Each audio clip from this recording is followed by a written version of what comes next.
Hello, welcome to this special World Cup edition of His Site with Bodo Tony Shola.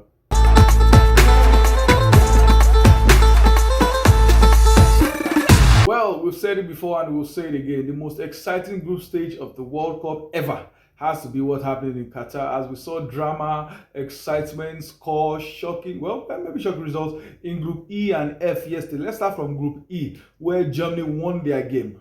Unfortunately, they needed 4 or 5 more goals to progress to the knockout stages, and Japan defeated Spain. Let's start from that Japan-Spain game.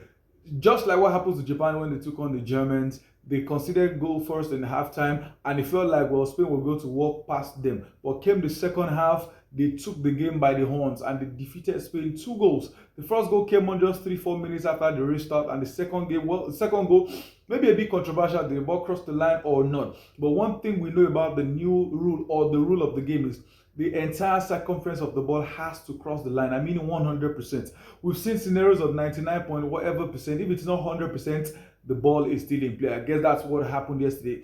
And it's not checking the ball from the side now, you have to check it from the top. Unfortunately, they didn't show us that video yesterday, but that was the conclusion that we were given, that the entire circumference of the ball did not cross the line. And Japan got the winning goal, and despite Spain's push their urge to score the second goal, it did not happen as Japan defended well. In fact, Japan could have scored 3-4. Unfortunately, they couldn't finish those balls, and it was a good win for them. Japan finished top of that group.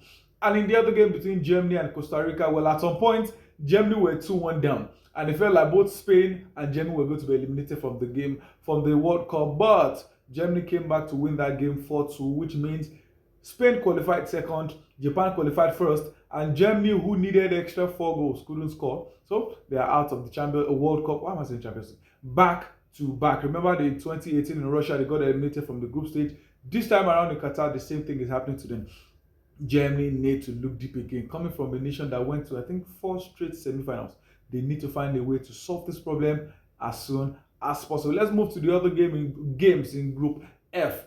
Well, you can call it also drama surprise, as Morocco topped a group that had Croatia, a group that had Belgium.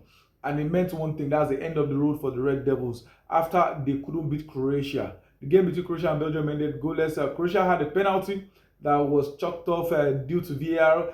Modric was ready to take on his club goalkeeper Thibaut Courtois, but after a VAR check, the referee cancelled the penalty. I still didn't understand what happened there, but they are the ones in charge and they cancelled the penalty. The game ended goalless, meaning Croatia finished second.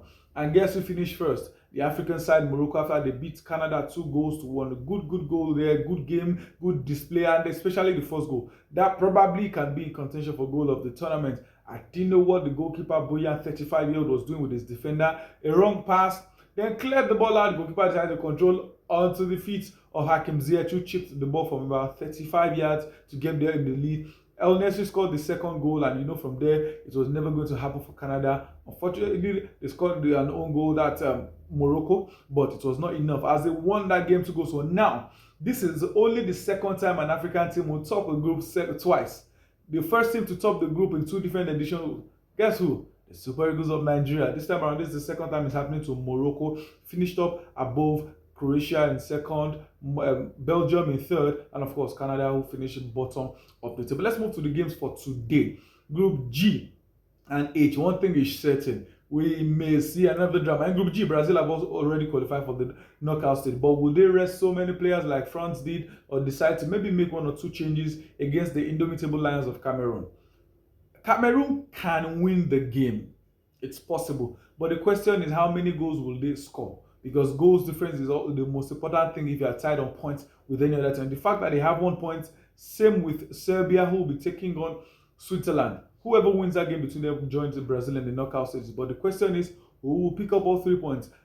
Switzerland need just the draw to get 4 points. Well, if they get a draw and Cameroon win their game against Brazil, more problem for the Swiss. So this group is also kind of dicey. The only team that will be chilling right now will be Brazil. Anything you guys want to do, come and meet us in the knockout stage. And Brazil are the only team left yet to concede a goal in this World Cup. Will they want to keep that record against Cameroon, or would they just give it out? We've qualified anything that happens. That's a huge question for Tite to answer. But in all, I still think Cameroon will not join them. Morocco and of course Senegal in the knockout stage. I think Brazil would pick up 3 points against the indomitable Lions of Cameroon. For the other game, Serbia and Switzerland, Whoa, these two teams they can defend well. But they can defend well for Serbia. They work against Cameroon as they conceded 3 goals in that match. So I think I may tilt for a draw after 90 minutes in this game. Moving on to the next game in Group H, where Ghana have all but revenge to do against Uruguay. Remember what happened in 2010, Suarez handball, them missing the penalty. Now some of their fans have listened to them, Suarez, you are in trouble, and oh, I think Luis Suarez, I like his response to them. He didn't do anything wrong. He did what he could do for his nation, and they missed the penalty, not that he tackled or anything. That game is obviously the game many people will be paying attention to. Yes, Portugal against South Korea is another game. Portugal are already in the knockout stages. The likes of Ronaldo may even be rested for this game. But everyone's attention will be on Ghana versus Uruguay. Remember, a win for Ghana takes them through. A draw may take them through because they won their game against South Korea. They already have 4 points. South Korea, how many points do they have? They have just one, and their opposition, Uruguay, also have just 1 point. So a draw will be good enough to take Ghana through. That's, of course, if South Korea don't beat Portugal by one, maybe 2 goals, which is not likely football. I still think Ghana have what it takes to progress because the Uruguay we've seen in this tournament, they've not been impressive at all. So don't be shocked if Ghana go through, and Portugal, I don't think South Korea will win that game. So who would qualify from Group G?